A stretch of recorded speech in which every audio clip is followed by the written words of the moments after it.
Hello বন্ধুরা, technical PB সরকার চ্যানেলে আপনাদের সকলকে স্বাগত জানাই। আমি প্রতিনিয়ত আমার চ্যানেলে লক্ষ্মীর ভান্ডার প্রকল্পের নতুন আপডেটগুলো নিয়ে আসি। তেমনি আজও আমি আপনাদের জন্য এক বিরাট নতুন আপডেট নিয়ে এসেছি ফেব্রুয়ারি মাস থেকে। আর এই সকল মহিলাদের ব্যাংক অ্যাকাউন্টে লক্ষ্মীর ভান্ডারের টাকা ঢুকবে না।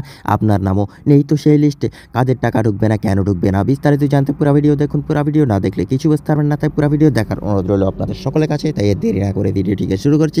ভিডিওটি ভালো লাগলে লাইক করবেন, কমেন্ট করবেন, বন্ধুদের সঙ্গে শেয়ার করবেন এবং আমার চ্যানেলে নতুন হয়ে থাকলে চ্যানেলটিকে সাবস্ক্রাইব করবেন। ধন্যবাদ, পাশে থাকবেন। পশ্চিমবঙ্গে ক্ষমতায় আসার পর মাননীয় মুখ্যমন্ত্রী মমতা বন্দ্যোপাধ্যায় একাধিক জনকল্যাণমূলক প্রকল্প চালু করেছে, যার মধ্যে অন্যতম একটি প্রকল্প হলো লক্ষ্মীর ভান্ডার প্রকল্প। এই প্রকল্পটি মহিলাদের আর্থিক সুরক্ষা প্রদান করতে বিশেষভাবে জনপ্রিয় হয়ে উঠেছে।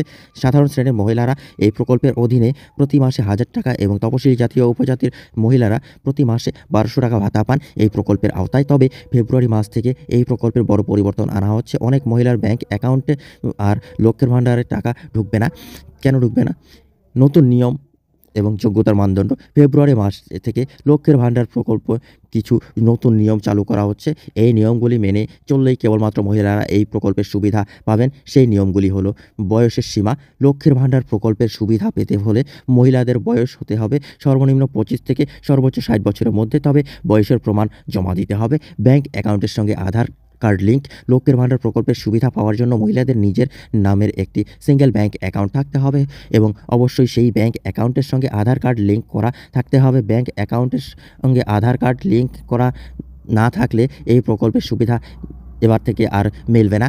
কেওয়াইসি সম্পূর্ণ করা বাধ্যতামূলক। যেসব মহিলারা এখনও তাদের ব্যাংক অ্যাকাউন্টে কেওয়াইসি প্রক্রিয়া সম্পূর্ণ করেননি, তাদের টাকা বন্ধ হয়ে যেতে পারে। আগামী মাস থেকে এই প্রকল্পে টাকা তাদের ব্যাংক অ্যাকাউন্টে আর ঢুকবে না। আয়ের উৎস এর শর্ত: যারা সরকারি বা বেসরকারি চাকরি করেন অথবা অন্য কোনো পেশা থেকে আয় করেন, তারা এবার থেকে এই প্রকল্পের যোগ্য নন। পরিবারের কেউ যদি আয়করদাতা হন, তাহলে সেই মহিলারাও এই প্রকল্পের বাইরে পড়বেন। দুয়ারে সরকার ক্যাম্প পুনরায় আবেদন শুরু। যেসব মহিলারা নতুন নিয়ম অনুযায়ী এই প্রকল্পের সুবিধা পেতে চান এবং সমস্ত শর্ত পূরণ করতে চান, তারা দুয়ারে সরকার ক্যাম্পে গিয়ে এই প্রকল্পের জন্য আবেদন করতে পারেন।